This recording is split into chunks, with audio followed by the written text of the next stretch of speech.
Everyone, welcome back to my channel. কেমন আছো সবাই? আশা করছি খুব খুব ভালো আছো। আমি চলে এসেছি আবার একটা নতুন ঝকঝকে তকতকে বিয়ে বাড়ির ভ্লগ নিয়ে।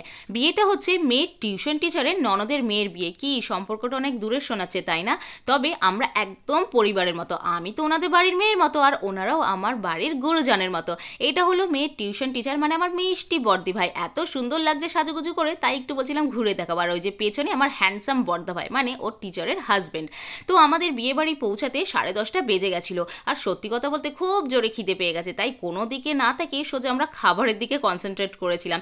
আগেই ঝাঁপিয়ে পড়েছি স্টার্টারে। বড়মশাই কফি নিয়ে নিয়েছে, আর আমি আমার পছন্দের ড্রাই চিলি চিকেন আর পানির পকোড়া নিয়ে নিয়েছি। খেতে এতটাই অসাধারণ হয়েছিল, আমি তো 2-3 প্লেট আরামসে খেয়ে নিয়েছি। তো আমাদের পৌঁছতে পৌঁছতে বিয়েটা সম্পন্ন হয়ে গেছিলো। আচ্ছা, এনার সাথে পরিচয় করে দিই। ইনি হলেন আমার মিষ্টি ছোটদি ভাই, মানে বর্দি ভাইয়ের ছোট যা।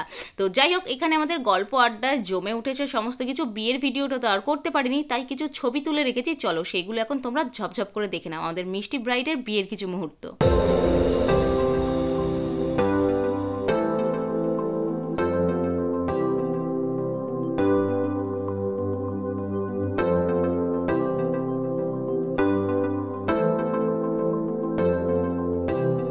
এবার নিয়ে চলে এসেছি বিয়েবাড়ির মেন আকর্ষণ, মানে খাওয়া দাওয়ার মুহূর্ত নিয়ে।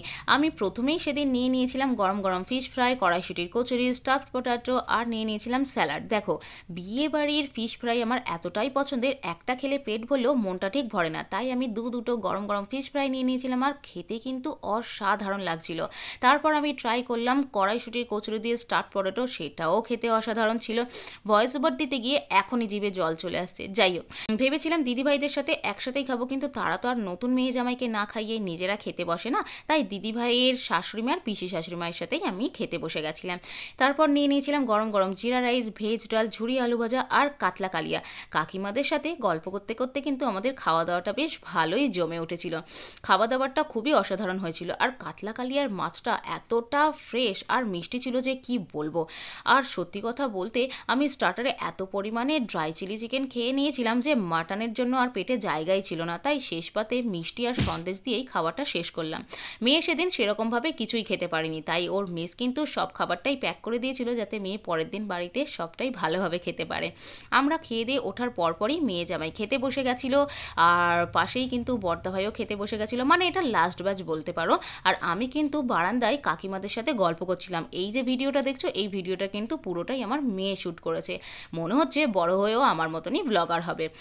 আর তারপরেই দেখছি মেয়ে তার চুনু দাদার সাথে ছবি আর ভিডিও তুলতে ব্যস্ত হয়ে পড়েছে। সো গাইজ, আজকের ভিডিওটা এই পর্যন্তই রইলো। ভিডিওটা যদি ভালো লেগে থাকে অবশ্যই like, comment, share and subscribe করে দিও। তোমাদের সাথে দেখা হবে আবার নতুন কোনো ফ্রেশ ব্লগে। ততদিন তোমরা খুব ভালো থেকো, সুস্থ থেকো আর হ্যাপি থেকো। টাটা।